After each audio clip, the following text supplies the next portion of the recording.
Come and dream with me.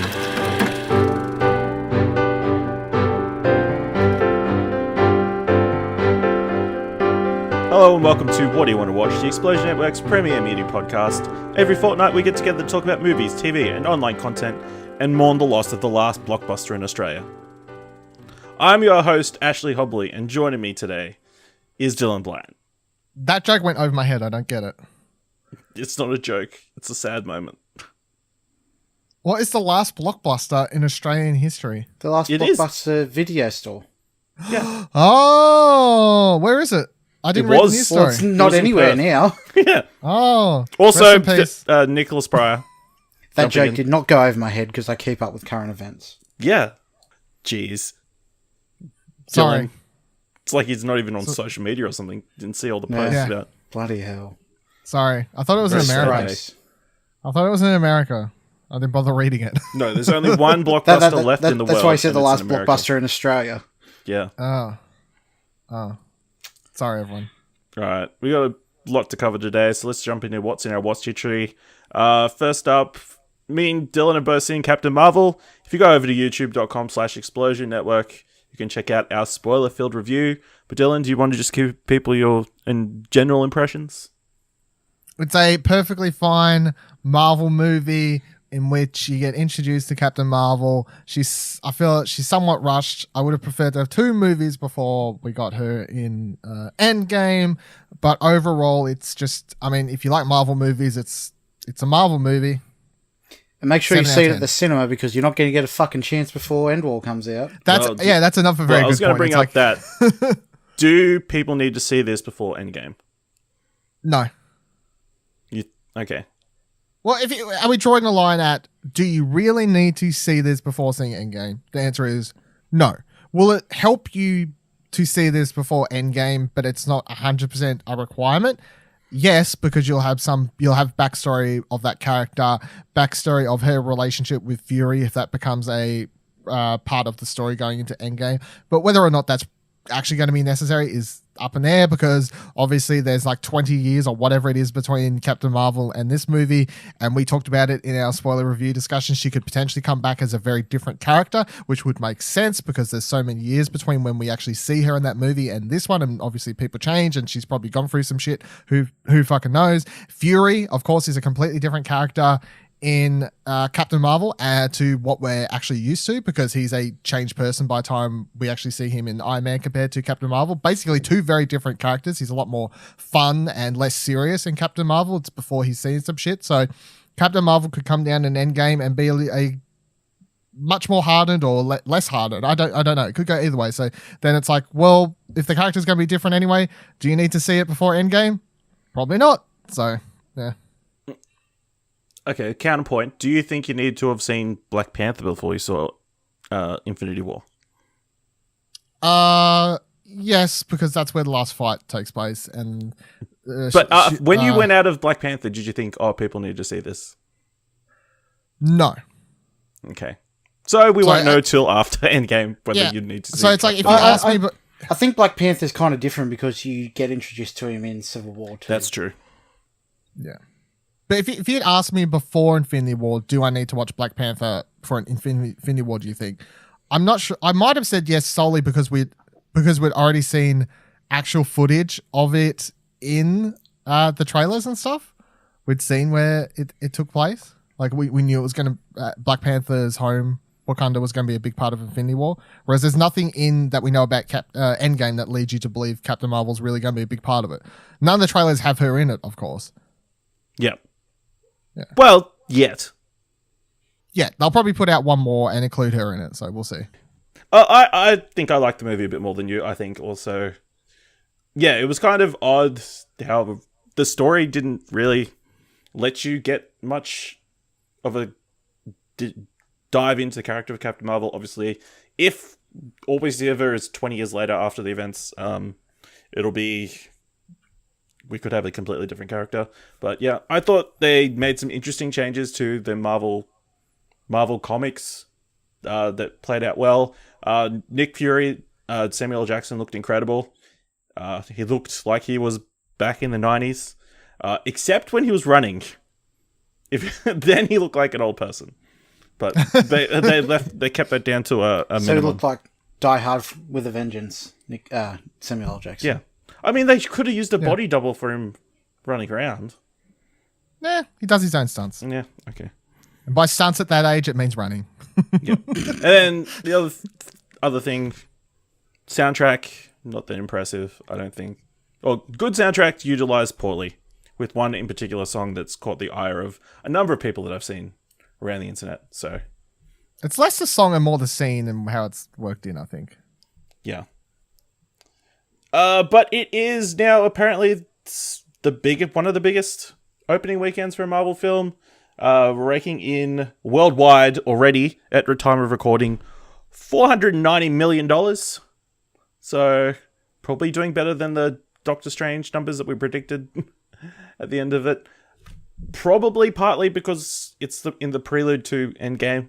I assume people want to be caught up as soon as possible because there is no, like we discussed, there's no chance for them to see it on home video before.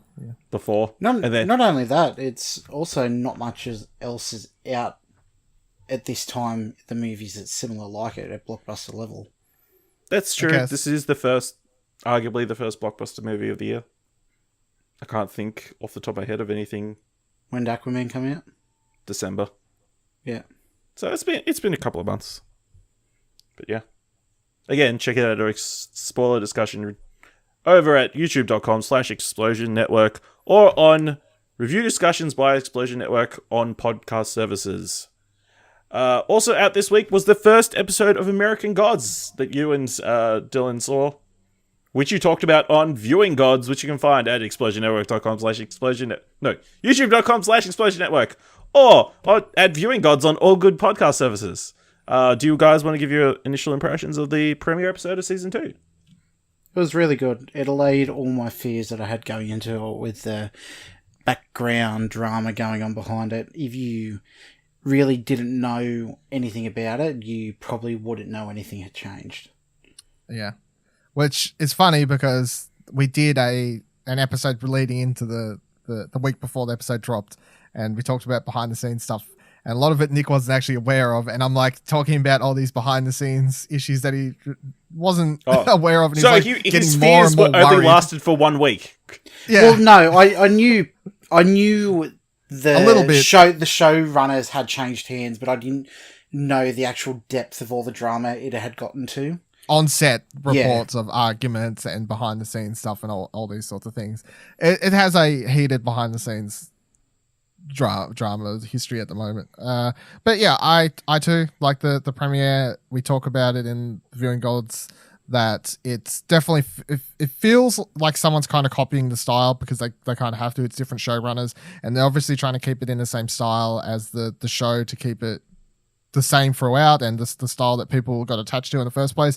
But you can tell, I think, fairly easily that it's someone doing a mimicking job, but it's a mimicking job that's fine. Like, judging off the first episode, I'm like, it's fine. I'm willing to watch more of this. And the reason to watch that show a lot of the time is because the actors on it are so good and the characters are so good and interesting. So, and actors playing those characters are carrying them through the show, even if there's a little bit of drama behind the scenes, and the cinematography and the driving force between the show isn't as good as the people we lost. I saying like they died, they got fired, but that's right. Yeah. And also, if you're interested in checking out, I think you could reliably get into season 2 from the get-go and not have watched season 1. I don't think you'd be that lost because they do go a little bit exposition-y. So I think you can catch up pretty quickly. All right, jumping onto something we discussed that we would talk about last episode. I caught up on all 10 episodes, 12 videos from Jablinski Games. If you don't know, this is Jack Black's video YouTube channel, gaming channel. Gaming in quotation marks. Yeah, he's currently got almost 4 million subscribers. Started 2 months ago. Only just started gaming. He finally got that Delgado. Yeah. Well, he technically was gaming pretty much the whole time, but just not modern gaming. It was more like arcades and That's true. and shit like that. Well, the first couple of episodes are very short with him not playing any games, but yeah. What do you think then, Ash? Because I think, considering me and Nick's kind of hints, like how we reacted, we obviously like it. Yeah. It's what I expected. Jack Black going kind of zany. Being Yeah. Jack Blackish. Jack Black being Jack Black. Yeah, pretty much. I think I enjoyed him not playing games more than I liked him playing games. So Yeah. it'll be interesting. Well, he's only done 2 with where he's playing games, so it'll be interesting to see where he goes from there. And they could use a little bit more editing, I guess. Play longer stretches and then edit it down a bit more. Especially the Brutal Legend one wasn't very... It was interesting because he obviously plays that role in the game and has an insight, but other than that, it wasn't like funny or anything too much. No. In my opinion. Yeah, I didn't like that one either. I like him when he's not. I didn't mind the Karen Gillan thing because he's like talking to her at the same time and doing a kind of half like interview, I guess, and it's only a short segment of that video, but the full episode of him gaming was the worst so far, and I don't think I bothered finishing. I turned it off. But what I want is just Jack Black being Jack Black, getting around and being cool, because from all points that you can gather from watching it, it's like, oh, Jack Black's a celebrity and all, but he comes across as a very mellow, kind of chill dude, and people obviously attach themselves to that when you see a celebrity or whatever, and you're like, they're just like us or whatever, and he seems like a nice guy and whatever. But yeah, he's fun. You get to see a little bit of behind the scenes stuff happening at the moment with the recording of the Jungle Book 4. And what? What's it called? Jumanji 4. Jumanji 4. Because there was Jumanji 4. Zathura. Yeah. Everyone forgets the Favreau one. I think it'll go through phases, like when he's away working, doing movies, because originally it was a vehicle kind of way to him bond with his children a bit more. That's what I gathered. Yeah, that's what I think when he has time to spend, they look super more time to spend, interested in it. They're very good actors if they're not into it. From what I gathered, the kid was wanting to edit it or whatever. Yeah. Oh, okay. So, I don't. That's the one who hates being on camera. So. Oh, okay. But I mean, it's like if you're interested in Jack Black, it's fun to watch. If you're interested in behind the scenes of some movie stuff with actors and whatever, at the moment it's going to be good to watch because, as I just said, the last episode I had Karen Gillan on. Maybe he'll have The Rock on in the future surely. at some point. That video will get a million trillion views, I'm sure, if it's got The Rock in the title, of course. So yeah, I think it's on it at the moment is the only YouTube channel I get excited about Saturday when I know a video is going to drop because I'm excited. It to is watch only once a week as well, unlike most YouTube channels. Yeah, crazy, easy digestible. All right, let's get into some more substantial stuff, I guess. Nick, you watched The Thing this week or last week? Last week, yeah, I did. What'd you think? I had seen it before, I really enjoy it. It had been a while and I felt like a kind of creepy, I guess, body horror kind of Lovecraftian type thing, and I watched that and still holds up. Stacey didn't like it at all, but I didn't watch it for her. Yeah, you put up with so much of her stuff, I guess. Yeah, that's fair. It's total, Marriage is compromise. Wouldn't know. All right, moving on. Dylan, you watched the first Purge, the fourth Purge movie. Yeah, I'm finally up to date on all the Purges, apart from TV show. So, it was more of the Purge, which made it a average. It's like, hey, do you like the Purge movies? Then you'll enjoy this one because it's just more of the Purge type stuff. But at this point within them, they're not really scary or whatever anymore, and it didn't do anything particularly new with the story or anything fascinating with it, which is kind of odd because you'd think they'd have the opportunity to do something not totally different but like different enough, like it being the first one.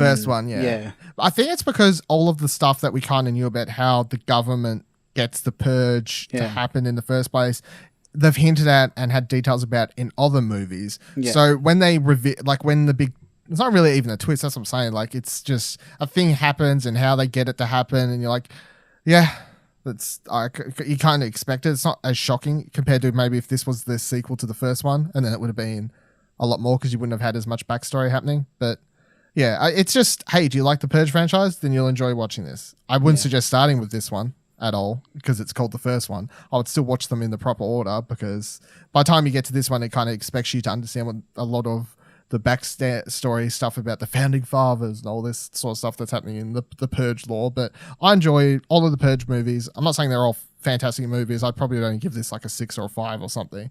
But at the same time, because I'm a fan of the franchise and the universe of the Purge, it's, yeah, even though I'd give it a lower score, it's just fun to watch in the background kind of thing while you're doing something else at the same time. I never thought, do you know the answer is the Purge TV show connected, or is it its own Yeah, it's the thing? same dude that did it, that does the right. other stuff. So So it's the it's same canon. Purge universe, yeah. Yeah.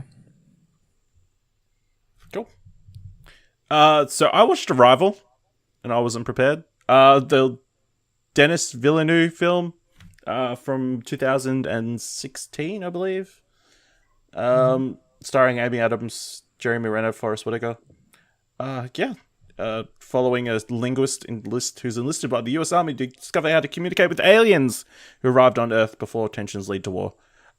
It went in directions I didn't expect, and Can you say without spoilers? Because I'm shocked that you didn't have any idea about what the movie was or where it went. no, I knew it was aliens and stuff, but obviously how they communicate was really interesting and different to anything I'd seen before.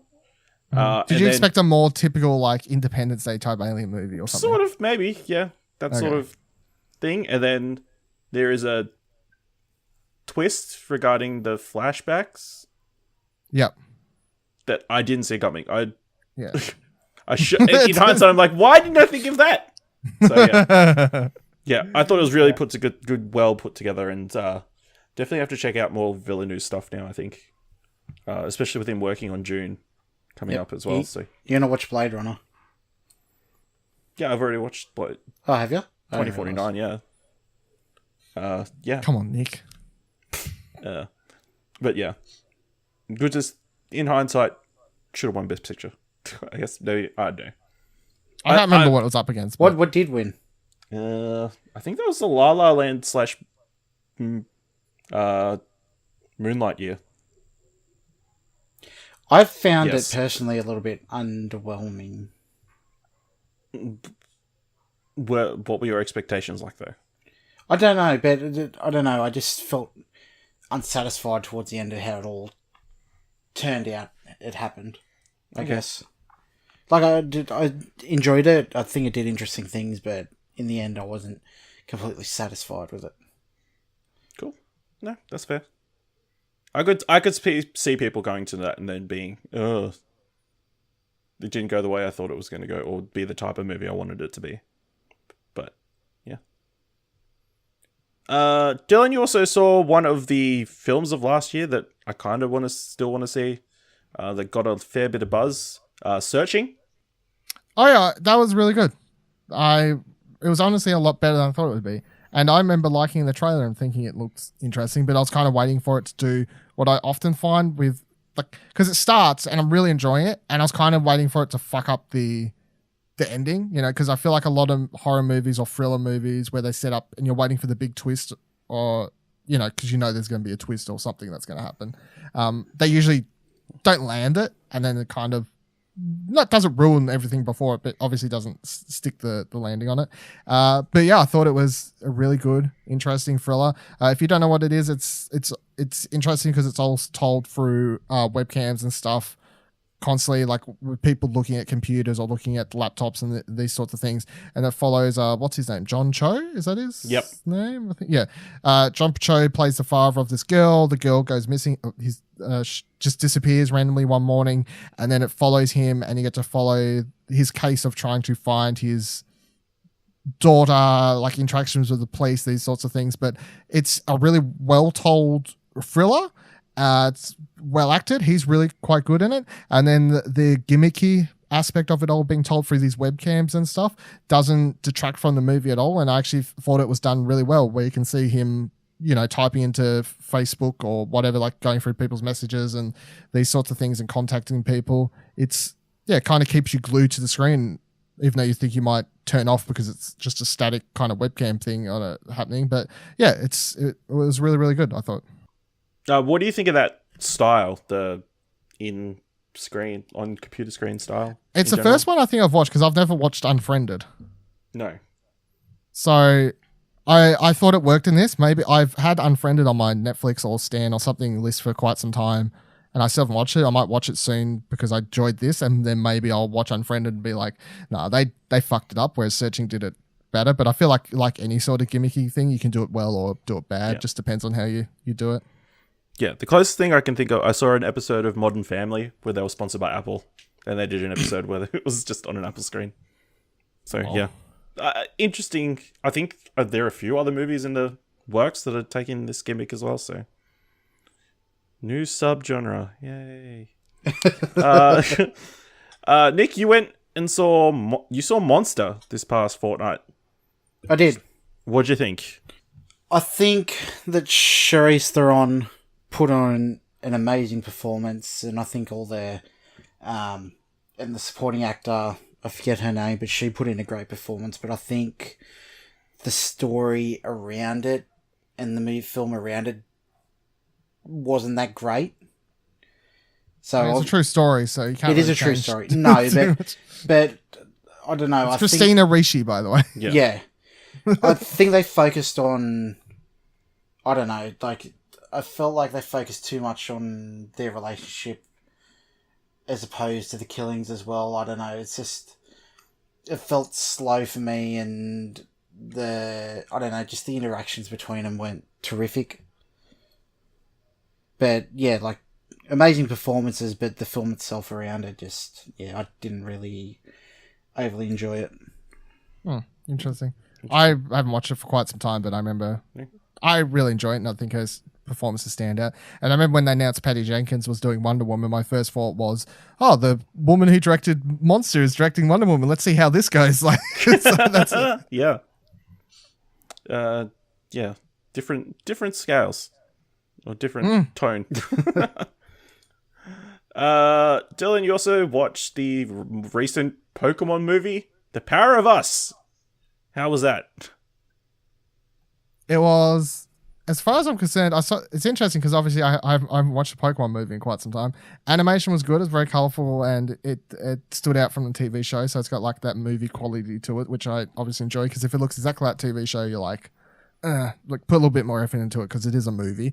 So it's quite pretty to look at. The story was a lot smaller scale than usually what Pokemon movies are like, which I enjoy. It doesn't have like some gigantic legendary Pokemon shop and then the whole movie becomes about that. It kind of is just it's like a lot of just character interaction stuff, and then a natural disaster that's not a natural, but a disaster kind of occurs, and then they have to all work together to save this town from a potential like fire happening around them and these sorts of things. So it was a lot smaller story, and I enjoyed it. Yeah, I thought it was fun. I watched a small indie movie called Miss Stevens from 2016, starring Lily Rabe and Timothy Chalamet and Lily Reinhardt. Just the story of a high school English teacher who has to take 3 students on a weekend trip to a drama competition. It's a fine, sweet movie. I think probably Lily Reinhardt, obviously from Riverdale, and Timothy Chalamet being the it star of Hollywood at the moment sort of elevates it in people's interest a bit. Timothy Chalamet is really good in this, though. Yeah, obviously, yeah, pretty elevates the material, I think. So yeah, on Netflix, it's worth just a sweet-ish sort of movie. Yeah, it kind of weird, the student-teacher relationship can be a bit irky now, I think. So, but yeah, it was all good.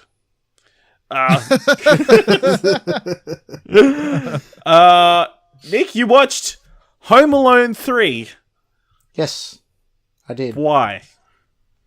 Because when you could have watched the superior Home Alone 2. It may be a better movie, but I don't have the attachment to it as I do Home Alone 3, because growing up I used to watch Home Alone 3 a lot, and it's not a good movie by any stretch of the imagination, but I enjoyed it, and it's kind of like comfort food, I guess. Yeah. to chuck it on and just sit back and enjoy it. I mean, it is what it is. It's like a directed video Home Alone sequel with... No, it was definitely in cinemas. I do remember seeing Home Alone 3 in cinemas, yes. Oh, well, yeah. Okay, well, it feels very direct-to-video, but... It probably should have been. Yeah, but it has Scarlett Johansson in it, which I did not realise until I watched it this time. But yeah, She's like the sister, right? Yeah, she is, one of the older sister. But yeah, it's the exact same premise, kind of like... It's a bit more like... It's a computer chip's been stolen from the Air Force and it somehow ends up in the kid's house and criminals come and try and take it, but it's like the same kind of premise, just a kid at home sick, no one believes him, putting on traps for the criminals, and yeah. Yeah. I mean, who doesn't enjoy seeing robbers get theirs by a little kid with traps, yeah? Yeah. It's a vengeance film. Okay. Dylan, the last episode of True Detective came out the past fortnight. Yep. Finished season 2. Impressions? Season 3?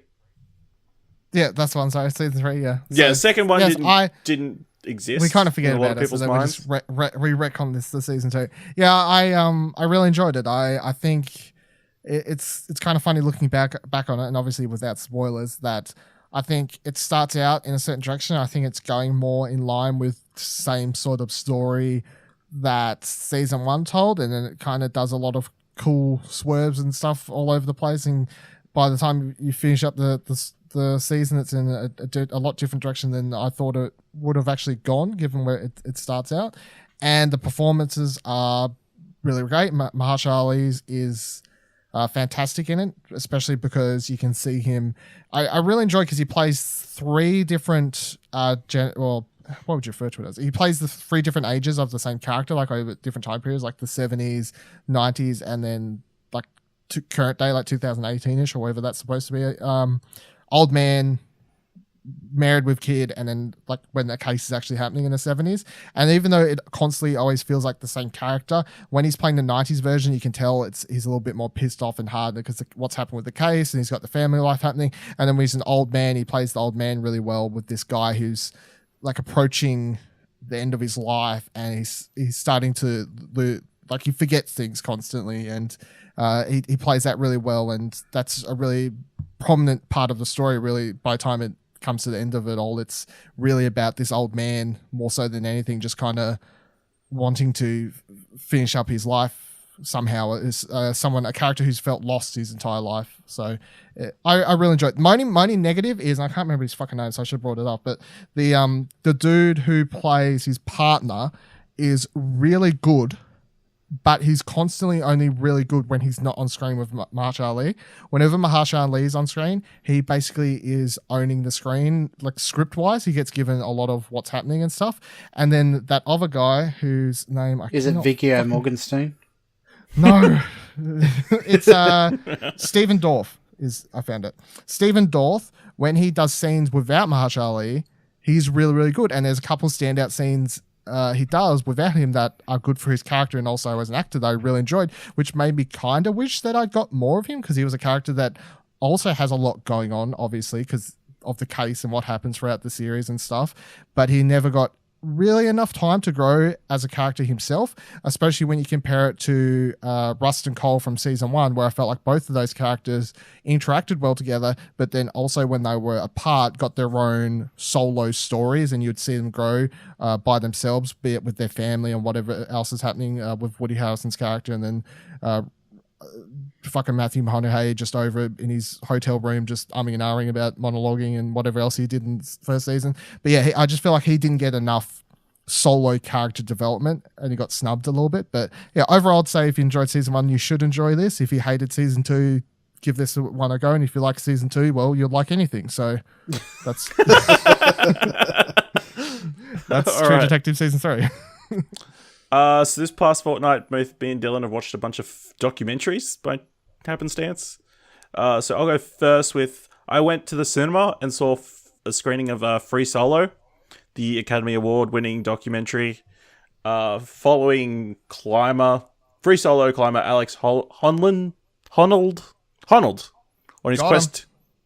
nailed it. On his quest to perform a free solo climb of El Capitan, which is a huge rock formation in Yosemite National Park over in America. Apparently, it is 3,000 feet from base to summit, so about 900 meters tall. This is incredible. Just the way, it opens on this incredible shot of like from above of him climbing without a rope, obviously, and like you can feel the. I think if you had vertigo, I think if you had height problems, you might. It sounds like one of those documentaries that they show at IMAX every now and again. They should show it on IMAX. It would look incredible on it. Would it give you a heart attack though? No, obviously, I could tell I was in a cinema, but yeah, it looks incredible. Just the how this was made is pretty incredible because obviously the camera crew had to be climbing on Mount El Capitan as well to get the shots. Drones, man. There are some drone shots, some pretty cool drone shots as well, but there was a lot of them being like, and it's just put together very well. Obviously, it helps that his planning. He does a lot of planning before he does this. He doesn't go and wing it, I guess. So he does a bunch of test runs. So you sort of get an idea as the movie goes along how he's going to go through it and what obstacles he's going to face and how threatening it is. Because you see him fall off, obviously with a rope and stuff. Also, he just gets into sort of a relationship beforehand, and he's like a very interesting character of himself. Like a very not a normal person, I guess. Like, he's not like a regular person. He's been living in his van for the last 8 years. Throughout the whole entire movie, I don't think he eats several times. I don't think I ever saw him use a plate or any utensils other than a spatula. He's eating out of pans a lot. Yeah, definitely worth seeing in the cinema. I think you will lose a little bit watching it at home, but it's still incredibly shot. Apparently, the hardest thing for them was doing the sound, because obviously the mics were so far away from him when he was climbing up. It was difficult to get sound, but apparently they got some special microphone equipment as well.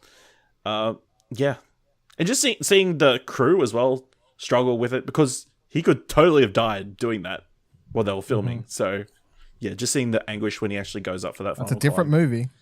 It would completely be, yeah. Yeah, so, yeah, free Solo. Dylan, you watched Abducted in Plain Sight. Yeah. It's been getting a lot of buzz recently, even though I think it's a reasonably old film, like a couple of years now. I think it's a couple of years or something, yeah. I can't remember the girl's name, but it tells the story of this little girl who's abducted a couple times, spoilers, but a couple times by the exact same person. And the part that makes it so fucked up is the person who abducts her, and the reason it's called Abducted in Plain Sight is because it's a family friend, like someone they thought they trusted and all these sorts of things. And seeing it all play out, what leads to it, how it works, and then the kind of warp he has on this girl, because he basically tricks her into like wanting to be with him, like really kind of fucks with her mind. I would find it would definitely be hard for a lot of people to watch, I guess, because it is obviously quite fucked up how far he goes with her, and like mentally and physically. So it's an interesting story, I suppose. It's a dark story for sure, and how it ends is like, okay, yeah, I'm kind of glad it got there, I guess. But yeah, at one stage I was kind of just staring at the screen. You could tell if someone walked in, I would have had like full scrunchy face on, because I was saying like something, and I was just like, oh, this is it's just like, this is aggravating me just hearing what's kind of happening. So, but yeah, if you're into that, I guess it's an interesting one to watch. Cool. So I also watched a documentary called Dear Mr. Waterston, which is sort of a love letter to Calvin and Hobbes. Of course, so Mr. Waterston obviously is a bit of a recluse. He doesn't talk. Bill Waterston, that's his name. He doesn't do much interviews, and obviously he hasn't done any merchandise or commercialized Calvin and Hobbes. So it's mostly a bunch of interviews with people about how those cartoon strips sort of affected them, and then the history of Calvin and Hobbes to the medium and how the comic strip medium's sort of dying off. I thought it was a really interesting take. Obviously, Calvin Hobbes, I think, is a big thing in everybody's childhood. So, yeah. A bit of an interesting watch, available on Amazon Prime. Dylan, you also watched Get Me Roger Stone. Yeah, that was interesting. Yeah. I didn't know anything. Well, I knew who Roger Stone was because I know like he's what crowd and circle he floated in, but I didn't really know anything about him or what exactly he did. And if you don't know, he's basically like a lot of people say he was the kind of the puppet behind the strings of what got Trump elected. He was basically running that campaign for a period of time until he fired him kind of once Trump was on the trajectory path. And Roger Stone has always kind of been, and they set this up at the start of the movie, it's like Roger Stone just shows up at big moments in history and they show him with all these presidents and stuff. He's always been someone who has his hand in a lot of big political things throughout American history. And he hangs around with Alex Jones a lot, and you see that in this, which obviously kind of says a lot about the kind of person he is. But he also, he's in it. They have interviews of Trump. They have interviews with Roger Stone. It's not like one of these documentaries where they're making it, and the people don't want to be in it. It's like he's in it. They're with him a lot and all these sorts of things. But it's not biased, I'd say. But it's not swinging either way. They're just kind of telling it how it is. But then the movie ends. I think the person behind the camera asked the question for those who are going to probably he says, for those who are probably going to be watching this documentary and it's going to be ending and they're probably going to be hating you, what do you have to say to them? And he's like, good, I hope you hate me, because if you didn't hate me, I wouldn't be where I am today. And then it kind of just ends there. So it says a lot about the person he is, because he's, he says a quote about, it's rather be infamous than not famous at all, which I suppose sums him up a little bit as well. He's a interesting person.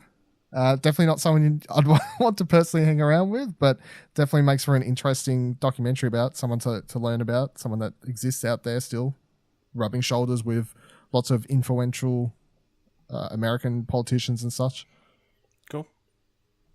So I also watched another Academy Award nominated film from this year, Minding the Gap. It pretty much starts off as meant to sort of these three friends who are really into skating, and sort of follows their lives for a few years and how they sort of grow up and sort of possibly grow apart, I guess. But it delves much deeper than just that surface level skater movie, which I think might put off a lot of people if you see just the skating part of that. Goes into domestic abuse, different racial issues, ego, they obviously live in a very poor part of Chicago and how that sort of affected their lives and that sort of thing. So, yeah, definitely delves a lot deeper than what they originally intended, possibly it being. Mm-hmm. But, yeah, very good watch. It is currently available on DocPlay, which is a sort of documentary streaming service in Australia. Is that a real thing? What the fuck? I've never heard of this. Yeah, apparently it's funded by Screen Australia or partnered with Screen Australia. Oh, I think okay. It might be like a Mad Men thing as well. Yeah, because when you start talking about it, I was like, how have you watched this? Because I want to watch this movie. I just saw an article saying it was available for streaming now, so... Okay, I'll have to check that out then, because... Free. Is it an app? I think you can get an app, but not on the PlayStation Store or anything, so... I'll look into it, because I want to watch it. Yeah, worth your $6.90 or free month trial. So, a bunch of other documentaries on there that I might be talking about in a couple of weeks. And you also watched Behind the Curve, Dylan. This is the Flat Earthers documentary, right? Yeah, it's the Flat Earthers one. This fell into my category of, do I even bother giving this movie the time? Because I'm like, I don't even know if the subject matter was worthy of them doing a documentary about, but I saw a lot of people talking about it on Twitter and said it was amusing / interesting and whatever. And it is to a degree, but then by the end of it, I did kind of reach the point of, why are we even giving them a platform to kind of potentially sell their message of absurdity to more people, even though the movie is very much always framed as these people are crazy. It's never trying to tell you they're not. It's kind of makes it very obvious that they're crazy, but then I'm like, well, guarantee at least one person or more is going to watch this and be like, oh, actually, I believe everything they're saying. It makes so much sense. But it also starts out, and it kind of builds them up to be more evil characters as well, because it starts out. Oh, what a shame! It introduces you to them all, and you're like, oh yeah, they seem like nice people and whatever else. They're just a little bit loopy, and they think the Earth's flat, sure, whatever. But then I think about 20 minutes, half an hour into it, they suddenly then be like, okay, so what other things do these people believe in? And it's like, okay, they're anti-vaxxers. Okay, they didn't believe that this bombing didn't happen. Okay, they didn't believe this thing happened. The moon landing probably did. You know what I mean? They're just completely... they're all pretty much in the mindset of, well, unless I was there and I saw it with my own eyes, it definitely didn't happen. And the American government is always constantly lying to us. Nothing you can read in the paper you can trust. Nothing that you can read in anything would ever happen. You know, like they suddenly reveal that they're nutcases that just won't believe anything, and everything is a conspiracy. I will spoil...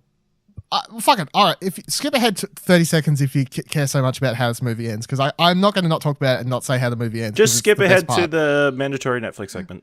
Yeah, just skip ahead a whole 30 seconds or whatever. But the best part about watching this, and the only reason to watch it is just so you can get to the ending where they're building up. We're like, they're going to do this test.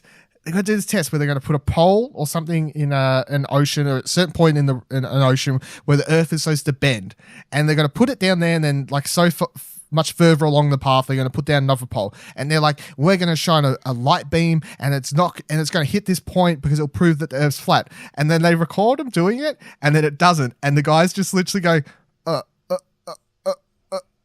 oh, that's weird. And then the movie just kind of ends there with them finding out what's wrong, and then the credits start playing, and then it cuts to one of their YouTube videos, because they're all YouTubers and that's how they spread their message, of course, on YouTube. And it's like, well, there could have been like something wrong. The light beam could have been bouncing off stuff, and you know, so it's no matter what, even if they get it proved wrong, they're just going to continue going on and on and on. It doesn't really matter how much proof you give them. Absolute fucking nutcases. Would I suggest watching it? No, not really. I mean, it's not that interesting, but I would honestly just look for a YouTube video that has the funniest scenes if you want to watch it, because it's like an hour and a half, and a lot of it's just nonsense.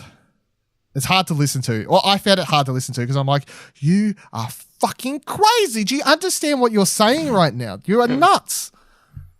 Yep. All right. Let's move into the mandatory Netflix segment.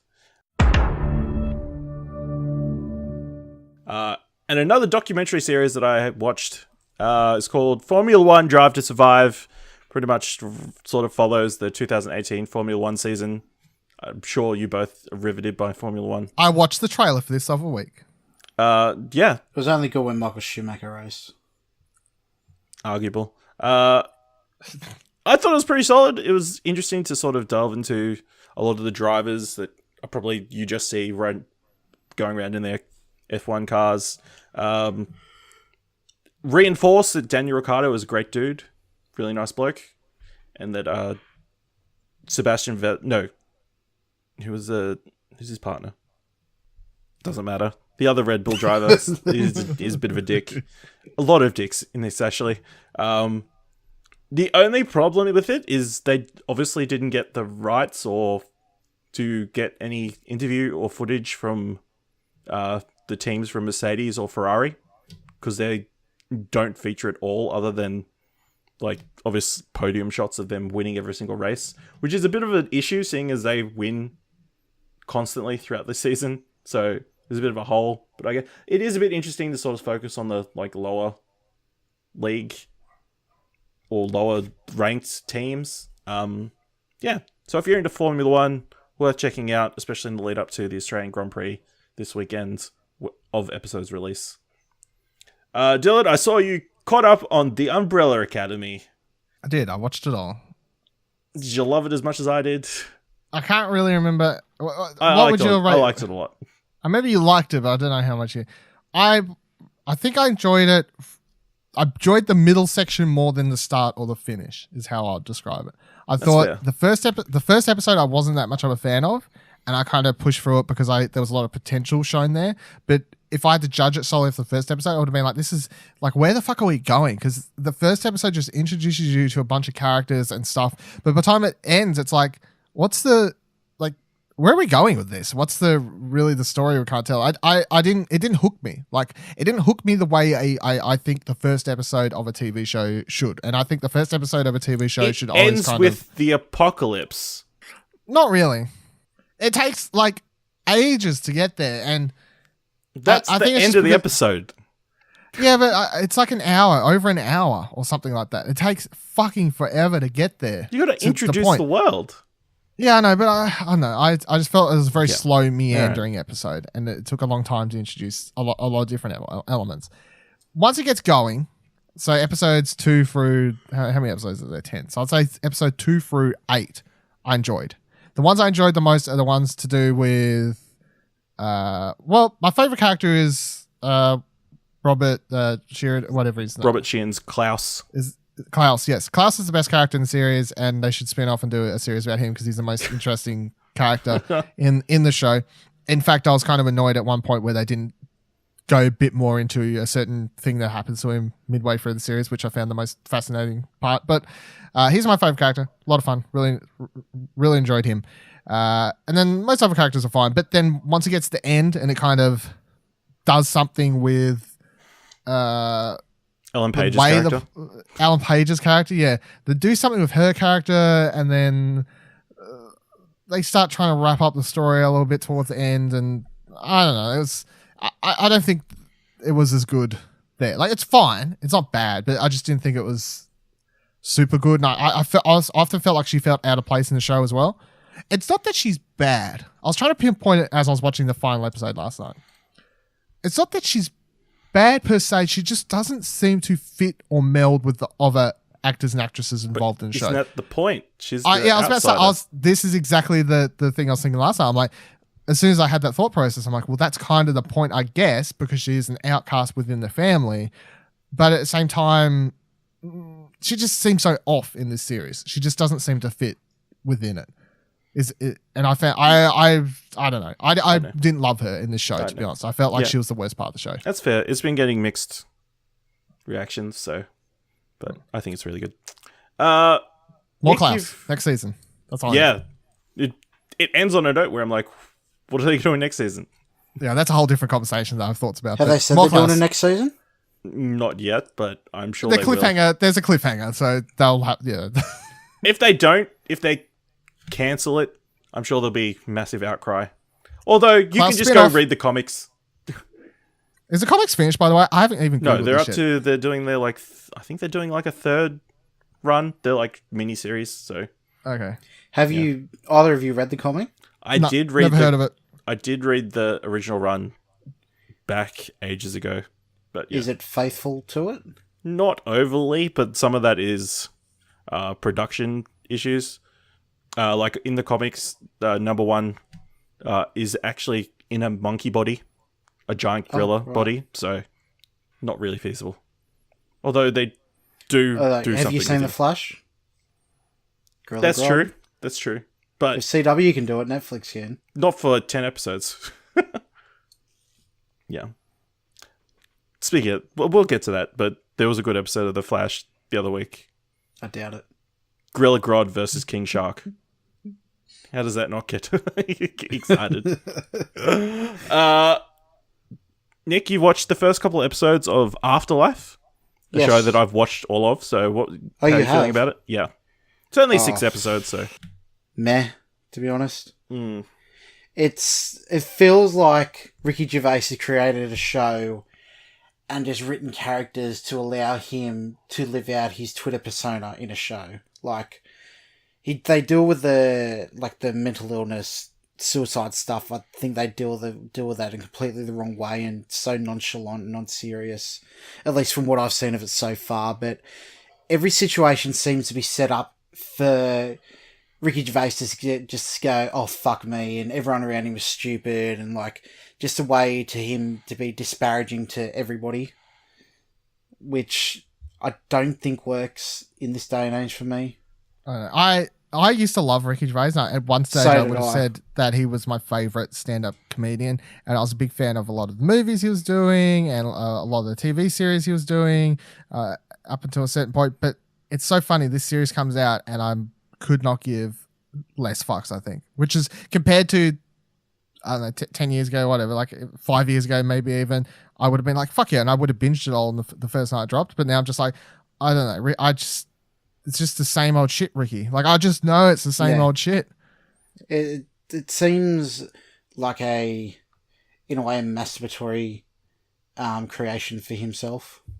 Well, there was that quote going around on Twitter. I saw a lot of people just being like, where he's like saying something about, oh, just because you're offended, all this sort of stuff in an interview about the show. A lot of people like tweeting around like, no one even mentioned that, Ricky. No one was even saying that. Like, I know you like to whip out, well, if you're offended every hot second you can, but like someone was asking about the TV show and it's straight to that. So without watching the show, from what I can gather, it does seem like I saw people pulling lines from the show and stuff where it seems like he's having a go and like trying to push that message again of, oh, just because you're offended doesn't mean blah, blah, blah, blah. So, yeah, like, I don't feel motivated to watch the rest of it.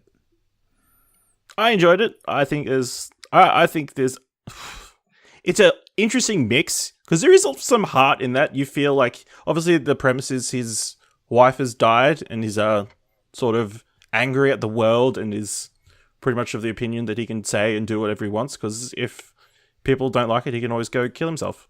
And he's sort of blasé about it, which is an interesting way to go about it, which I'm sure doesn't work and I don't know how realistic it is. I fear a couple of the episodes towards the middle, it sort of gets into a pattern. Like, you expect certain scenes each time. Like, there's obviously the scenes where he goes, sees his dad, played by David Bradley, and he talks to the nurse, played by Ashley Jensen. And those happen regularly. He goes and walks his dog a bunch of times. Yep. Interviews someone for the paper. Yeah, interviews somebody for the paper, and talks to this widow lady, played by Dame Penelope Wilton, who I can't remember what I've seen her from, but I think it's a shame there's not a resource that you can look up to see what actors have been in before. Yeah, pretty sure. Oh, yeah, I'm pretty sure she was in Doctor Who. But anyway, likely. Yeah, she's British, so she's probably in Doctor Who. If he's British, he's been on Doctor Who.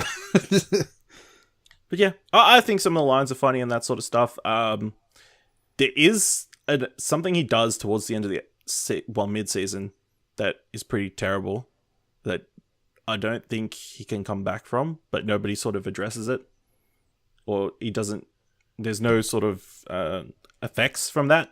Yet he does this other thing involving a kid that isn't nearly as bad, and that's the point that he changes everything. But yeah, I enjoyed it. I thought there was some good heartfelt moments. He's constantly going back and watching videos of his wife. Like, she records a goodbye video, and that's sort of a through line for the whole entire season. Yeah. I believe he's a believable, sad, depressing person. I think it's kind of sweet that he loved her so much that now that she's gone, he's sort of... Is the episode 3 that you think, or he does something really bad? I think so. I believe I've read ahead and I think I know what you're referring to. Because I've read the synopsis and I'm like, is this really the joke we're going to do? I'm just predicting what the big joke is. Because episode 3 synopsis is, Tony hires a sex worker, but it's not what you think. A trip to the comedy club turns awkward. No. Dun, dun, dun. I was like, are we really going for that joke? What joke do you think it is? No, is it to do with the paper delivery dude? Yep. Yeah. What episode is that? Maybe 4, yeah. Well, we don't want to spoil it for people. Yeah, don't want to spoil it. I think it's worth watching. It's like 6 episodes. Yeah, I mean, it's short. It's like 3 hours. Through it, you can. Yeah. I'm surprised. He says your favourite word a lot, so... Yeah, well, just because he says a favourite word doesn't mean... Yeah, okay. I enjoyed his last series, and I looked up what year that was. Derek. It's been a while. Yes, I really liked Derek. I thought Derek was good. He liked animals. Cool. That was fun. That was heartwarming. So I also watched Isn't It Romantic? Sorry to interrupt. She was Sean's mother in Shaun of the Dead. Yes. She was. And Harriet Jones in Doctor Who. Yes. There you go. Sorry to interrupt. That's all right. So I also watched Isn't It Romantic? The new Rebel Wilson film starring Adam Driver as well. No, Adam Devine. Totally different.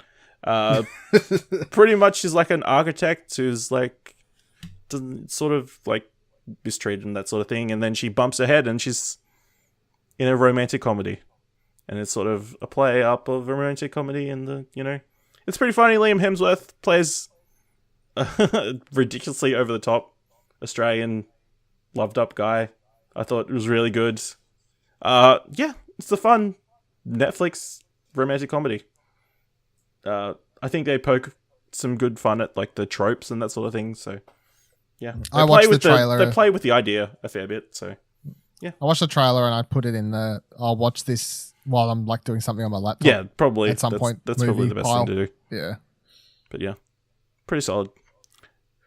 Let's move into some news. And sorry, but before you go on, there's a movie I've watched that you didn't bring up. It's called The Void. It's a 2016 kind of like B grade horror movie. I mean, it's definitely in that B grade tier, but I think it does interesting things with the story that I think makes it worth a watch. Like, it's kind of a mix between Cronenberg and maybe John Carpenter, and the animatronics and makeup and all that kind of stuff is really good, and it tells a very Lovecraftian type story with like the abyss and beyond the known and trying to cope with all that kind of stuff. I mean, I think it's definitely worth a watch if you're in the mood for that sort of thing. But yeah, I really enjoyed it. I think I gave it a 6, but I still think it's really worth a watch. Cool. Sorry for missing that on your No, that's Trakt. all right. It was right in front of me and I missed it. Anyway. Don't apologise, it's fine. Moving into the news, ladies and gentlemen, Suicide Squad has been saved. As well as James Gunn directing, we now have Idris Elba playing the role of Deadshot after Will Smith walked away from the role due to scheduling conflicts, apparently. Or just, I don't know how true that is. Maybe he just didn't want to do it again. But yeah, Idris Elba going to be playing Deadshot in the upcoming The Suicide Squad, which apparently is going to be based more on the 80s run of the comics, written by... While you're looking that up, I've come to realise that Idris Elba isn't afraid to do really, really bad movies. What? Dark Tower? Dark Tower, and there's a few other movies that I've seen him in that that weren't particularly great. I mean, he just seems to take any job that comes along his table. Yeah. Oh, Well, it feels like it. Because he's always working and not all of it's great. I guess. I didn't see Pacific Rim. He was in the first one, right? He was, yeah. yeah. No one knew that was going to be bad at the time. I thought that was a good movie. Solid movie. Looking down this thing now, and I'm like... It was in Pacific Rim 2 as well. Oh, it's probably a flashback or something like that. Unless it's a spoiler to say he's in it. Because I'm pretty sure his son's supposed to be in it, or something like that. Zootopia, Star Trek Beyond. Yeah, Star Trek Beyond's good, though. That's good. It's Did you watch it, Nick? Hobbs and Shaw. That's going to be yet great. to be determined. Have you seen our review trailer discussion of that? Ghost Rider, Spirit of Vengeance. Yeah, that was a movie. Yeah, exactly. Rock and Roller, Prom Night. Rock and Roller is an amazing movie. Fucking get out of here. 28 Weeks Later. Yeah, that's a okay movie. Yeah, you're reinforcing my point. He was in Luther. I'm not saying he doesn't do good. I'm not saying he doesn't do good things. Did you mention the good stuff? No, I'm reinforcing my point if he doesn't Beasts of No Nation? I didn't say he doesn't do good Your stuff. point is, actor happens to do bad movies as well as good ones, and the answer is, oh my god, who'd have fucking thought? They do that? They're allowed to do bad and good ones? Well, nobody knows if they're going to do a bad movie until they've done it, I unfortunately. think sometimes they know. Yeah. Well, depends on how much money it is. But yeah, apparently this is going to be based on the John Ostrander, Kim Yao run from the 80s. Are you excited? Does this change your mind on what the Suicide Squad could be? I'm willing to give the Suicide Squad movie another chance because it's it could be a fun team. We've got James Gunn involved now. Like, obviously, he's managed to pull these team movies together before. So, I mean, the potential's there with the characters in the comic books, in the origin material. It's just, obviously, they fucked it up. Well, I think they fucked it up horribly the first time. I think the original Suicide Squad movie is very, very bad. Margot Robbie, I didn't love her as Harley, but at the same time, I could see her playing a good Harley. Like, I'm like, it's there. You just did it wrong. So even with her, I'm like, Dragon King, Idris Elba as Deadshot, sure, I can see that. Like, it's just Shere Khan or whatever going around as with a gun and shooting people. That sounds fun.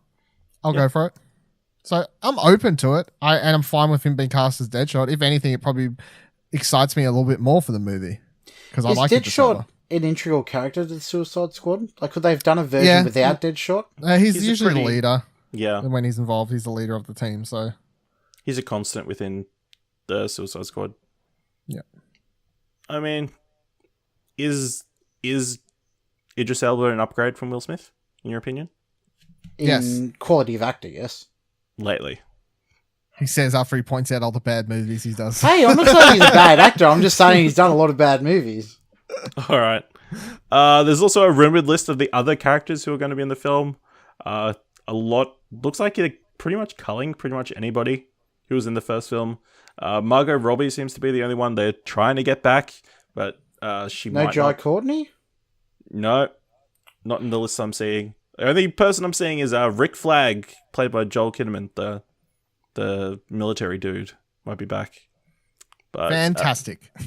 All right, so the 4 characters they're looking at bringing back, or bringing to the Suicide Squad. King Shark, a humanoid shark. So that will be the Killer Croc of this film, I guess.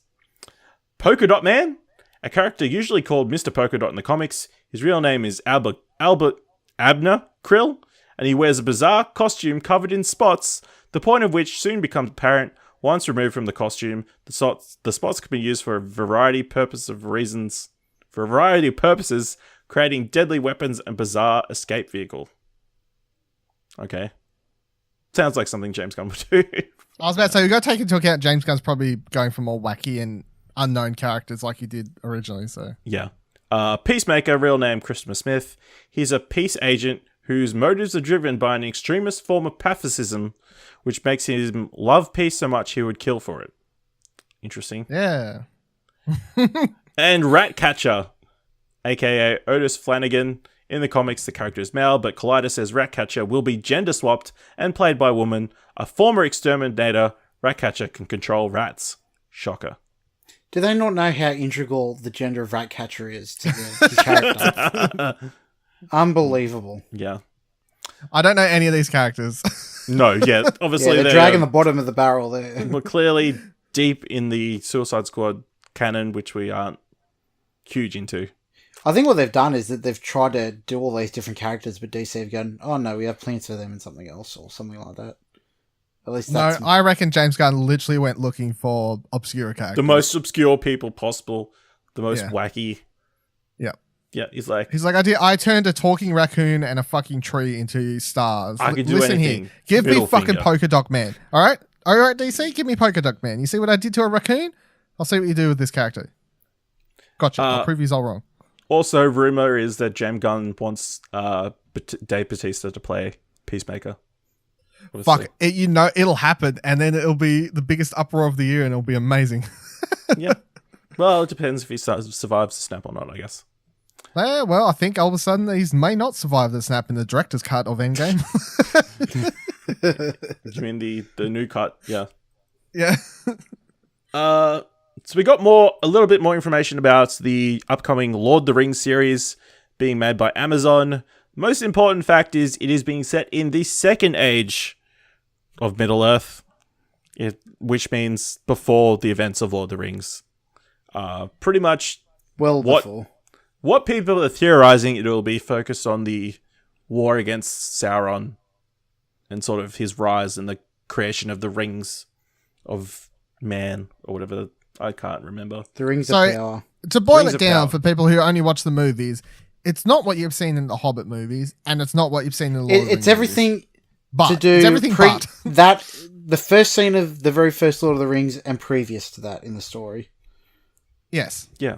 Yes. Because I keep seeing all these articles where like, it's going to be about the Second Age. I'm like, What does that even mean? what does that mean? Like, but when you just say it's everything, it doesn't take place in the main movies and it doesn't take place in the Hobbit movies. It takes place between those The timelines. last alliance of elves and men. Yes. I mean, does it really count as the Lord of the Rings if it's not in the using the proper books? I think this is smart, personally, because I think Yeah, no I matter know it's how smart. good... It's just poor misleading, I think. Yeah, I think no matter how good the series would have been... The Lord of the Rings, the 3 movies are the Lord of the Rings, but everything encompassing is part of the Lord of the Rings universe. Middle Earth. That's think what it's Middle Earth is more of a that's what it's collective collectively known as. Agree to disagree. I just feel like if they'd done the actual Lord of the Rings books, like the original trilogy, right? So Fellowship through to Return of the King. Yep. I don't know why I said through, and I could have just said Two Towers as well. It's fine. But if they'd done all 3 of those and turned that into a TV show, it could have been an amazing TV show. But because of how high standard a lot of people hold those movies, no matter what, people wouldn't have been happy, or it would never have lived up to it, or et cetera, et cetera. So I think doing it in a different story or different age as they've done here is the smart and right thing to do if you want the series to be a success. Yeah. Yeah. It gives them a lot more room to play with and sort of... Are we going to get young, sexy Sauron? Who knows? You know, like... Oh, young... please. Yeah. We're getting young, sexy Ted Bundy later, so why not? Fuck off. So during this past fortnight, a story came out that Oscar Isaac wants to be Solid Snake in Metal Gear Solid. Yep. He can want all he wants. It's probably never going to happen.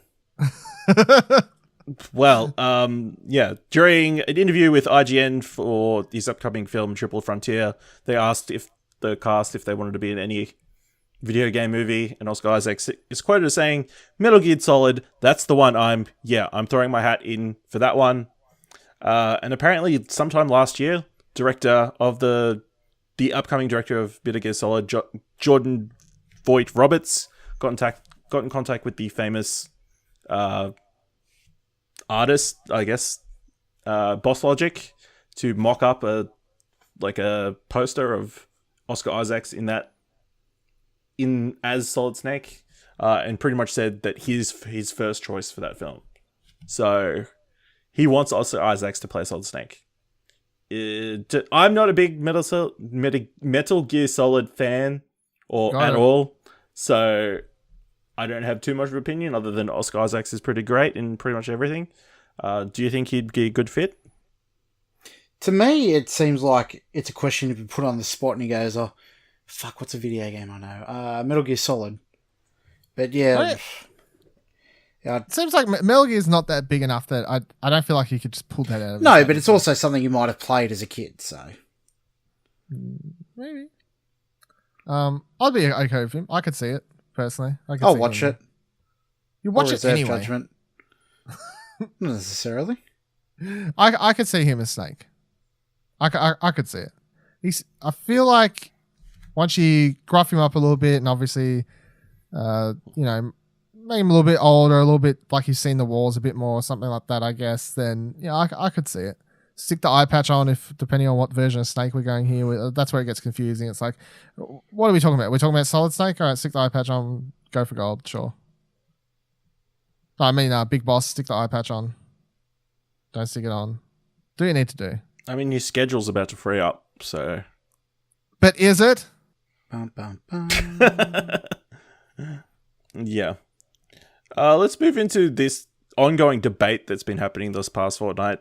Apparently, Steven Spielberg was at war with Netflix about the Netflix films being eligible for Oscars, so that whole thing. If you listen to this week's Dash Culture, our own Dylan Blight was on that, talking to Buddy Watson about it. But apparently it was all a huge misunderstanding, and that Steven Spielberg wasn't going to go to the Academy and petition to get the rules changed. So it was all a kerfuffle over nothing, which I find highly amusing. But I think we've talked about this before, but do you think Netflix films should be eligible? I'm of the opinion that they're television, so they should be up for the Emmys. And I think they should be up for the Oscars. And why even have I'm a with TV Nick, movie and you're category wrong. then? Oh my God.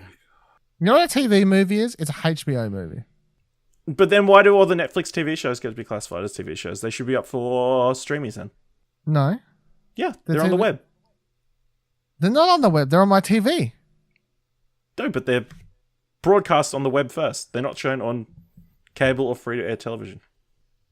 I don't know why you're the host of this show. Like, I should just fire you. To be Honestly, honest. I'm just poking. I don't mind them being in the Emmys. I don't have too much of a thing about them being in the Oscars, but I think clearly they just need to be all on the same playing field. I think it should come down to the level of production. Obviously, when you everybody would love for the best movies to be up for the Oscars every year. That's the dream, no matter where they come from, right? Unlike this past year, where certain movies were up for Oscars and won that weren't possibly the best movies of the year.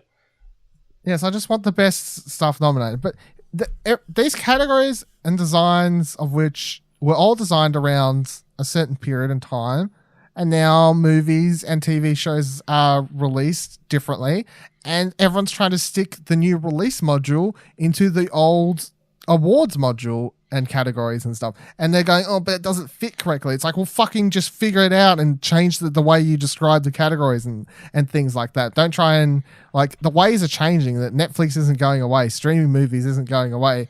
No one's trying to get rid of cinema either. Obviously, people still enjoy going to the cinema, but times change. Stop, just fucking adjust the categories accordingly to the way people watch movies these days. And movies Bob Dylan once out. wrote a song called "The Times They Are the Changing," and it has a great. Have not heard that. And yeah, it has a great music video too, which would be nominated for an MTV Music Award for sure. No, streaming. Yeah, streaming. I mean, look, all right. Let's boil it down. Netflix movies are released with distribution companies, producers behind them. Like, it ticks all the boxes of a normal movie.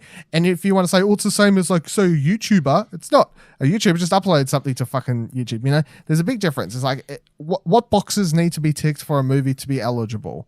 And if that's Nick's why saying, I think like, it should come down to level of production. yeah, but then when you put that as, but it's like, what boxes are we ticking then? We're just ticking money spent, because then Paranormal Activity wouldn't be able to get nominated. That's what I'm saying. Like, as long as a movie has producers and some sort of company behind it, I guess, or anything, you know, some ticking of those boxes, then it's eligible. It's a produced thing. It's not just a random fucking internet video.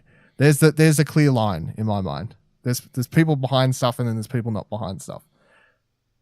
Also, some of these Netflix movies have like fucking millions of dollars spent on them, and people are like, these aren't real movies, where it had more money spent on it than insert of a movie. It's interesting.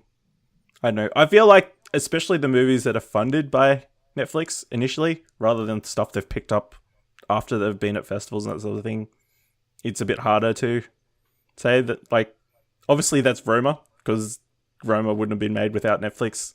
So, I mean... Yeah, so stick all these Netflix movies. That's why I'm okay with, and I think the ruling should just be that they need at least one screening in a cinema. I'm fine with that. Just one. In any just cinema. One.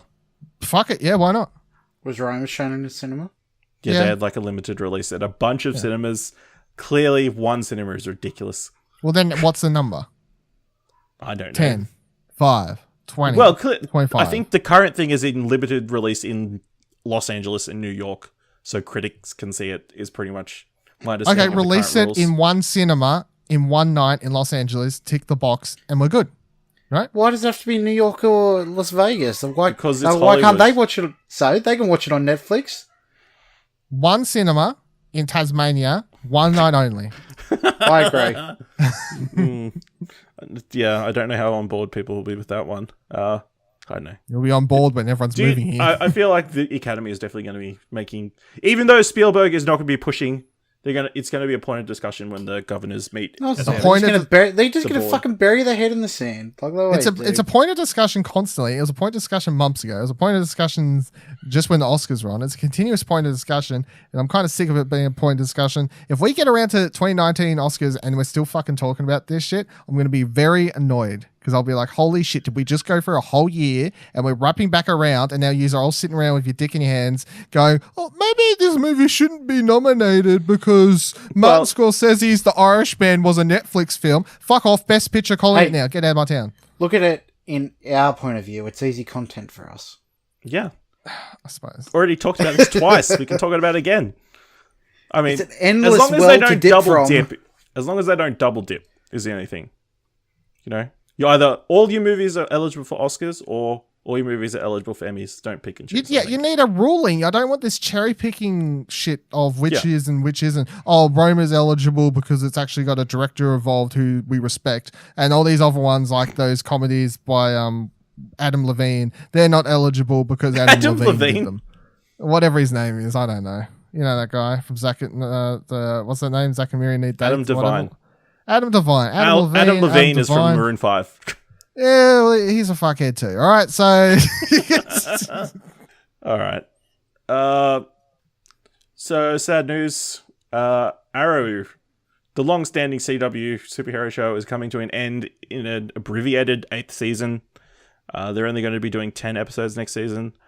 Obviously, I'm the only one who really cares about this news story, but I think it's a fitting end. It sort of felt like it's sort of running its course.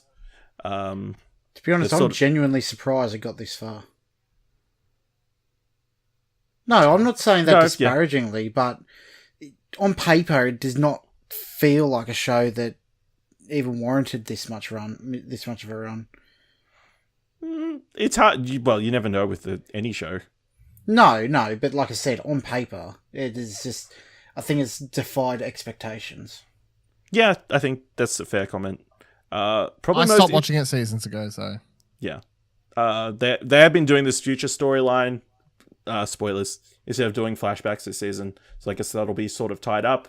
The most interesting thing to me is whether those 10 episodes will include the big crossover that they've got planned for next season, which is going to be adapting the Crisis of Infinite Earth storyline from the comics, or whether possibly, I think the smartest thing they could do is just make those separate to everything else, rather than having a technical crossover. But yeah. Is this also kind of a beginning of the end for all those kind of shows in a way at all? I don't think so. Obviously, Batwoman is set to launch next year. But was Arrow the most successful of the lot? no, Flash. Yeah, I'd say Flash was probably the most popular. But that had a Flash bit more has been the most flashy. popular. That was more Flash has been the most superhero-y. popular for a while. Yeah. I reckon. Yeah. Yeah, so it'll be interesting to see how it ends. Clearly, spoilers for the most recent crossover, but it seems like Oliver Queen is going to die at the end of Crisis on Infinite Earths because he was seen making a deal with the Monitor. So, words that some people might understand. Interesting thing I've seen on the internet, obviously people writing their eulogies to Arrow. A lot of people crediting it as the TV series that started the superhero TV boom. But then a lot of people have been pretty critical of that and saying Smallville is the one that kicked it off. Do you guys have an opinion on which one was more responsible? Smallville. I don't know. How long after Smallville end before One season. Arrow begin? It was initially meant to be a spin-off of Smallville with the actor who played Green Arrow in that. If that's the case, then yeah, I'd say Smallville. I would disagree. I think Arrow sort of obviously kicked off that connected universe thing, and Smallville was always going to be successful. It's a freaking Superman TV show.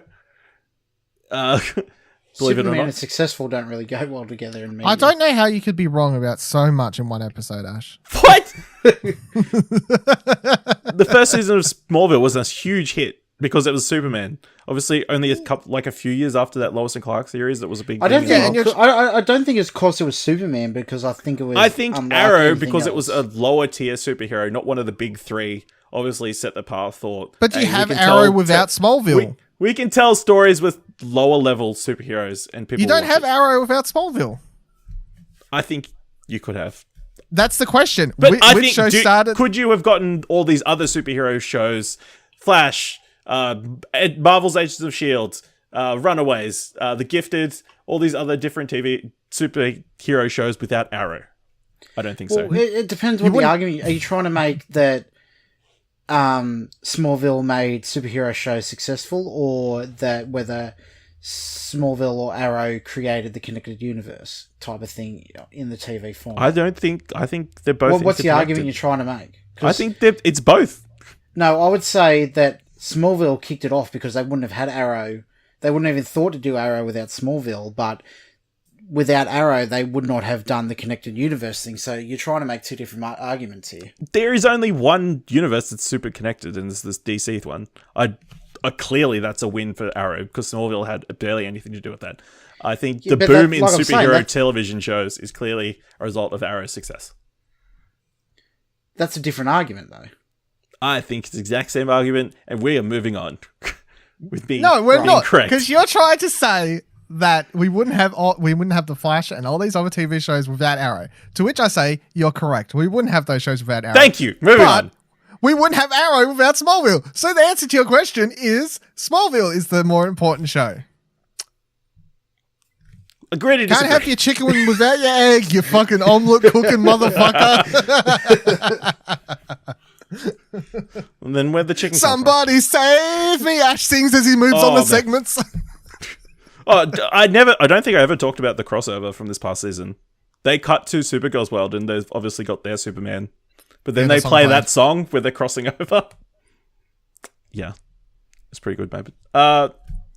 So, in giant robot movie news, apparently Brian K. Vaughan, writer of Why the Last Man, Saga, and Paper Girls, is writing the script for Legendary's Gundam live-action movie. Oh, great.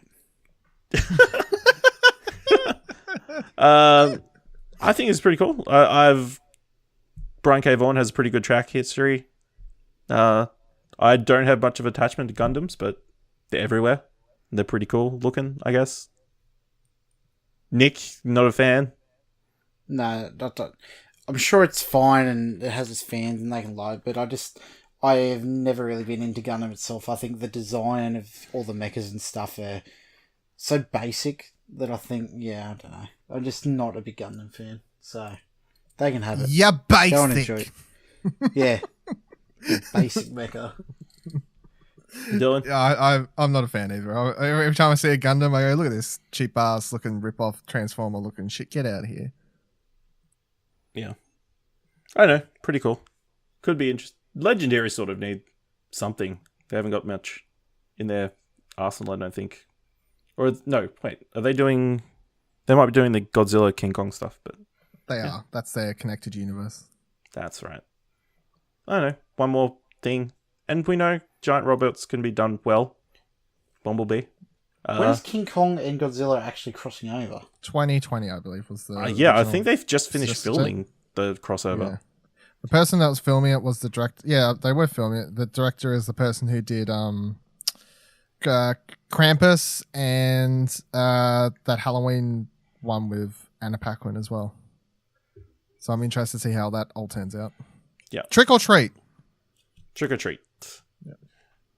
And our final news story for this episode, I have to cover it. The massive success of the Critical Role animated special Kickstarter. If you don't know, Critical Role is the weekly Twitch program where a bunch of voice actors play Dungeons and Dragons. I don't believe they do it on Twitch anymore. They do it on Twitch. They do it on their own own channel. channel. They got their own channel, that's right. Just recently they broke away from Geek and Sundry and not on there anymore. Which Dylan predicted, I think, a while back on something. Yep. I can't remember what. Was it this? I have no idea, but all I know is I predicted it quite a while No, it was during our top 5 discussions because they were one of our top 5. He regurgitated what I told him off camera. Check out top 5 over at ExplosionNetwork.com. Good content over there. But yet, they are currently sitting in Australian dollars at $10,112,296 from 52,421 backers. which is a insane number. Yeah, my That's brother on has kickstarted a ridiculous amount of money to that. Really? Well, the Did he average really? is 192 Australian dollars, so Yeah, that's not he's- shocking. Yeah. What's he hasn't told getting me out of it? I don't know. He really, really loves it. He like dedicates his Friday night to watching it, and he's just massively into it. Well, the initial goal was just over $1 million Australian, and that got reached within the first couple of hours. Yeah. Obviously, that fan base is like probably Rabid. one of the most committed, willing to talk with their money fan bases in the internet. Yeah. They shouldn't have been surprised, in my opinion. They've done other charities sort of things where all the critters of that community have donated huge amounts of money. So for them to provide something that they would actually want to see, which is an animated special, it was clearly going to Series. easily make their goals. It's going to be... Initially, it was just going to be like an original tale set between stories in the canon. But obviously now with all the extra money they've been getting, they're going to be doing more of a series and sort of going to be adapting some of the storylines from the initial run. Their first campaign, yeah. Yep. It's going to be pre their first campaign. Yeah, so very excited. Still, out of time recording, 36 days to go. So if you want to back that, this number keeps moving up as well, which is weird. I remember seeing it the first day that the number kept like going up rapidly. It was insane. Should have just pocketed it. I think it's the most successful Kickstarter of all time now, isn't it? It would be pretty close, I imagine. Probably at least the most backed entertainment or animated project by far. More than Veronica Mars? Yeah, No. What? Veronica Mars? maybe. I don't know how much the Veronica Mars kickstarted. I can look it up. Older money.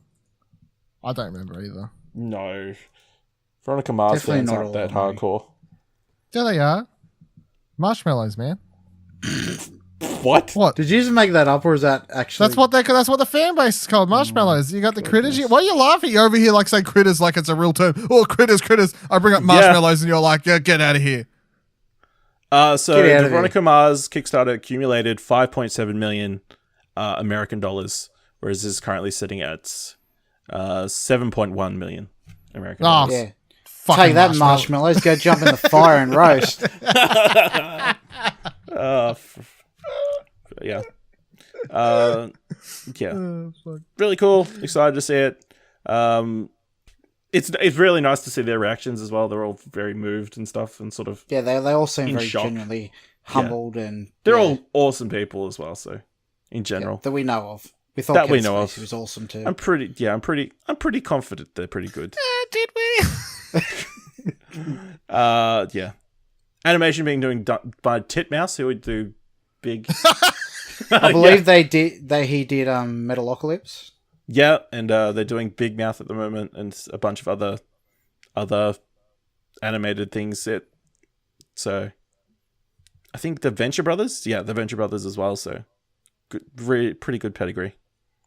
So yeah, look towards seeing that sometime late this year, maybe. I don't know if Maybe. they've got dates of when to expect stuff. Fuck that. They're Don't- still waiting my- for the my- Kickstarter to end and they get the money. I've been involved in too many Kickstarters to rely on any sort of dates that they propose. Yeah, I Kickstarted a backpack last month. yeah. Have you got it yet? No, but the Kickstarter hasn't finished though. So like the Okay. date doesn't start until the campaign ends, you know? That's when you start the Yeah, clock. that's true. Backpack. What's so special about this backpack? It's going to have the Pokemon Go emblem on it and it's designed Oh, so you can fit God. more battery packs in it and have the cords go through and like places to so what the fuck are you on it? What? Fuck you, Nicholas. Fucking piece of shit. Check Pokemon out Go Arcade backpack. Couch, where I'll be discussing this backpack. Or to play a game where all you do is constantly tap your screen. It's not Yeah. about tapping the screen. It's about making friends with the cuties. Jeez. All right. Let's move on. Dylan, what did we end up watching this week? Young adult. Here's the deal. Buddy Slade and I are meant to be together, and I'm here to get him back. I'm pretty sure he's married with a kid on the way. No, kid's here. I'm cool with it. I mean, I've got baggage too. I would keep all of this to yourself. I would find a therapist. That new baby of his is just darling. Have you seen it? Up close? Yes. The 2011 film, directed by Jason Reitman, written by Diablo Cody, the combination that brought us Juno, and in the future did Tully, which is coming to Netflix later this month. The description is, soon after a divorce, a fiction writer returns to her hometown in small town, Minnesota, looking to rekindle a romance with her ex-boyfriend, who is now happily married and has a newborn daughter. Dylan, you saw this in the past, so I'll ask Nick's opinion on the film.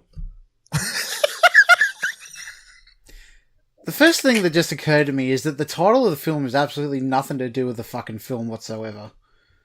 It's because she writes YA books. She's a young adult author.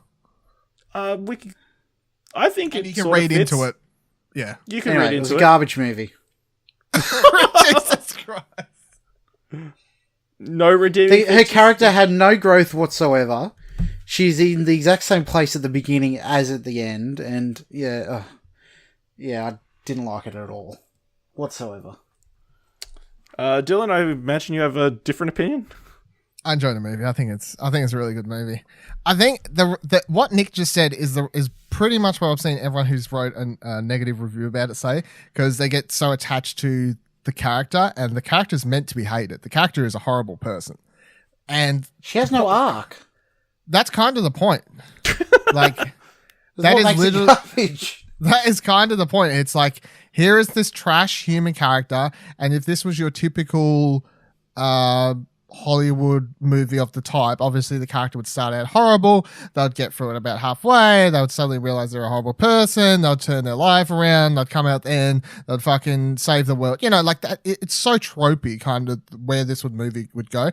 But this movie isn't tropey. This movie is more realistic, because there are characters out there. There are real people out there who could go through not this exact scenario of like trying to get back with their ex high school flame or whatever it was, but people who will, even though they get their ass handed to them, go through horrible moments, may have a moment of clarity where they're like, fuck, I'm a horrible person, but then they'll go, okay, and just continue on being fucking horrible people. Like in real life, when people realize they're horrible people, they don't suddenly just change like they do. No, they in keep most being movies. horrible people. Yeah, for the most, i.e. part. Donald Trump.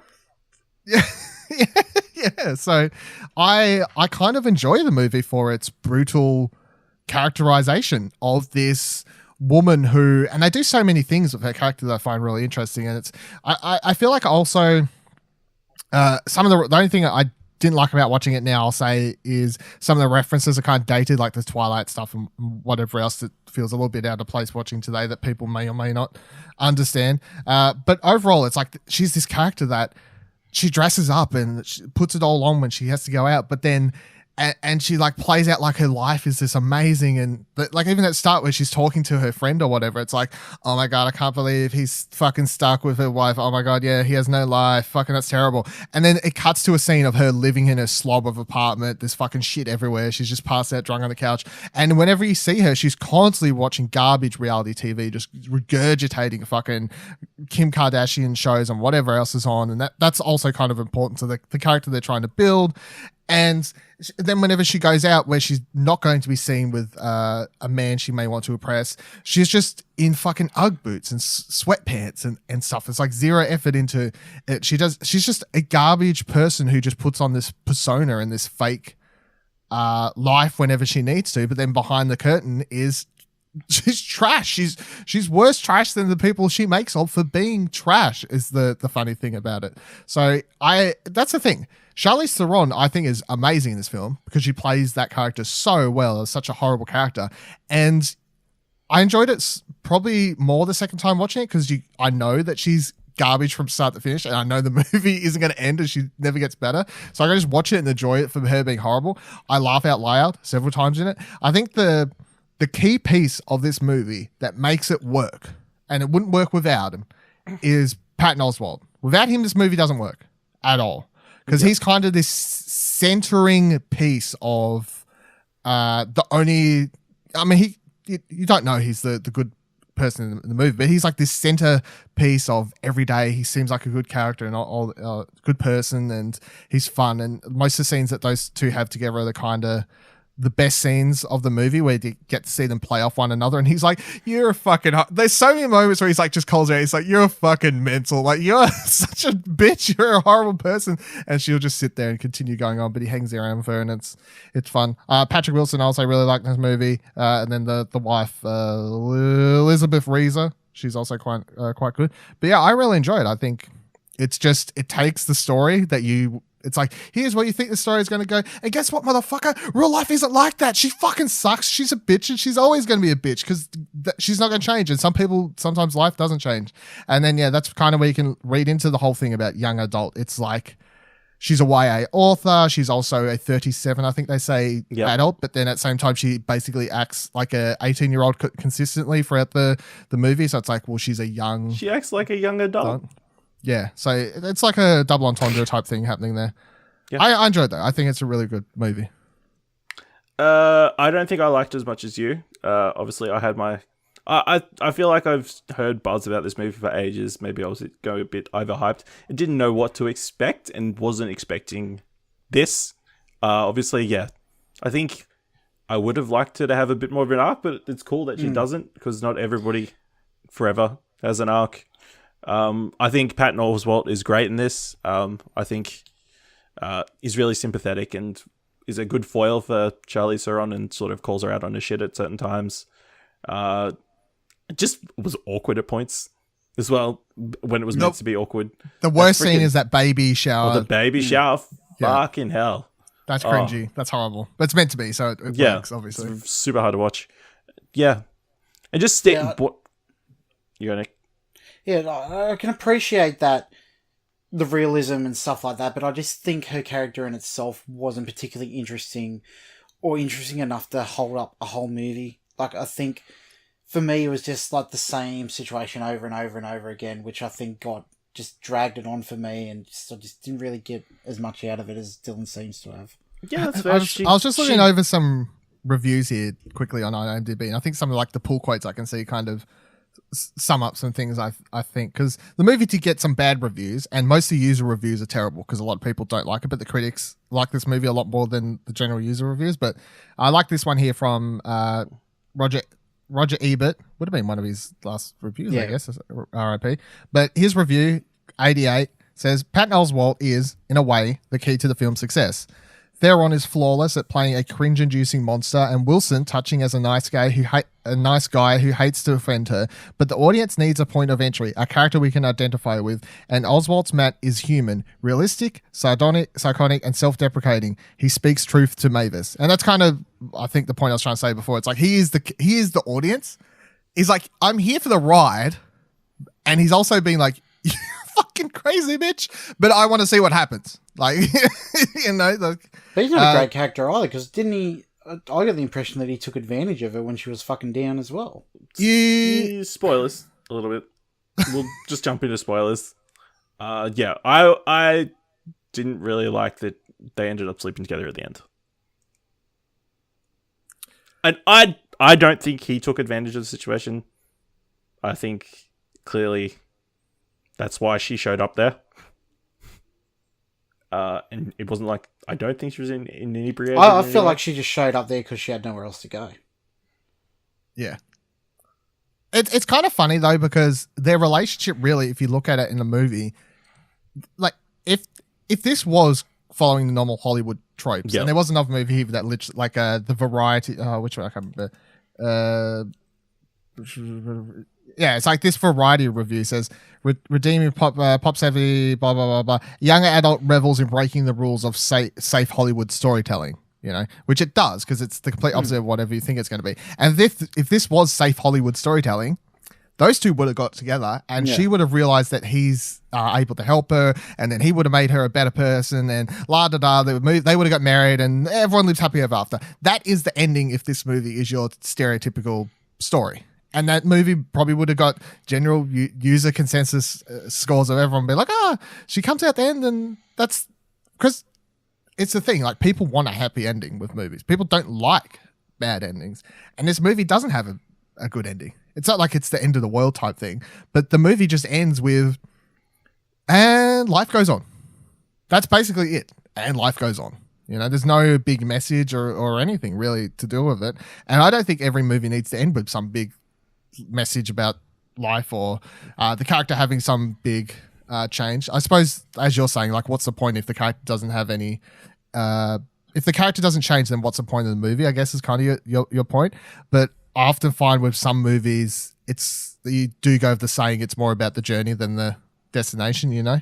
Yeah, but in saying that, I don't think the journey was particularly that interesting. I suppose you have to just be able to enjoy. There Will Be Blood. That didn't have a happy ending. Life goes on, but I think the journey itself was a lot more interesting than what this was trying to say. I suppose it's funny you bring that up. Not a lot happens in this film, to be honest. Yeah, it's funny because you say that There Will Be Blood can be compared to this because they're both movies in which the lead characters are horrible people from the outset. Kind of, you know they're horrible, and by the end of it, they're still horrible. So similar in that sense, I guess. Yeah, which I don't know. Just for me, it didn't work. Just less bloody as well. Yeah, that's fair. That's fair. I mean, it's one of these movies that whenever I hear that people don't like it, I understand because it is. It rubs against the grain so hard for what movies are and should be, especially when it comes to this type of movie. I can completely understand why people wouldn't like it, but I guess I just appreciate it for trying to do that and rub against the grain. Some other points. I thought it was weird that it was sort of brought up out of nowhere that she had a miscarriage, and that's why that she and Buddy sort of went together at this. That's how sort of the key point of their breakup and sort of why she's sort of incredibly attached to him. It sort of comes up out of nowhere. I would have possibly liked a couple more hints that they had more of a something. I don't know. Yeah, but then I guess I don't. It just know. felt like to be fair, that could be completely it could be untrue. I guess. Yeah, it could. That's what I was saying. Like, we don't know. It could have been. It could also be conceived as it was a lie she brought up in the moment to, although she kind of did sway everything in her favor. She did mention the parents, and I'm sure they would have disagreed. But yeah, I think she was on the road to changing until she had that conversation with Patton Oswalt's sister, and pretty much reinforcing her views on everything, which I found amusing in hindsight. Kinda, yeah. Well, when they have that night and when you wake up, you that's the point in the movie where you kind of expect it to be like, she wakes up, she gets up, and then she's like, I'm going to throw out all this stuff that's ruined my life. I'm going to chuck this alcohol in the bin. You know, that type of scene happening, but instead she's just like, morning. Do you know whatever the wife's name is? And as soon as that happens, it's like, okay, here we go. And then it takes a turn and pretty much reinforces, yeah, you're a good person, don't change. Yeah. Because, the sister's like, oh, she's horrible. She's a bad person. You're way better than her. So, yeah. And I also liked the YA sort of story writing thing throughout. I thought it was a fun, like the voiceover thing. I thought it worked and brought up a bunch of funny jokes and that sort of thing, and I thought it worked well throughout the film. I think it also portrayed her character as that she's nothing original herself. She just steals all her ideas from things around her. I mean, I don't think there's any particularly... Most writers, of course... No, good writers don't read anything. That's also true, I've heard. But what she does, where she's just... Like, she just hears people say stuff, and then she, like, just puts it into her stories. Verbatim. So, yeah, verbatim, I guess. But it's not like copyright stealing or anything, you know. It's just you're hearing people say stuff. You hear a line, you bring it in. Yeah. That conversation was their intellectual property. Yeah, maybe these days. All right. I think that wraps it up, unless you guys have anything else you want to add. No. Nope. I'm good. I'm looking forward to watching the one that's out on Netflix this month, though. Tully, yeah. That should be good. I was sad I didn't see it in cinemas, but yeah. Happy it's getting released on Netflix soon. Yeah. That brings us to the end of this episode of What Do You Want to Watch? Nick, where can people find you on Twitter, and more importantly on Trakt, the excellent TV and movie tracking service? You can find me on Trakt at Lord and Pryor. You probably won't be able to find me on Twitter, and I'll let you know when I'm back on there. I mean, your account's still there. So. My account's there, but you'll just be like screaming into a void. Yeah. So feel free. Probably better that way. Lord and Pryor. Dylan, where can people find you? All of the things, Viva La Dil, VIVALADIL. And you can find me at those places at Ashley Hobley, ASHLEYHOBLEY. You can follow the Explosion Network, which this is a part of, over at Explosion Pod on Twitter. Check us out on Twitch at twitch.tv/Explosion Network. Find our review discussions and top 5 over at youtube.com/Explosion Network. And then find our reviews and all our other content over at explosionnetwork.com. Check out our Discord, which we're occasionally in, talking about movies and stuff, at explosionnetwork.com/Discord. And if you want to send us an email, you always can. Mail at explosionnetwork.com. If you want to help us out, leave us a review, either on Apple Podcasts, or on Podchaser, or just tell people that people don't change. But the only change you should make is listen to the Explosion Network. That was a stretch. All right. Thanks for listening. And until next time, keep watching stuff, I guess.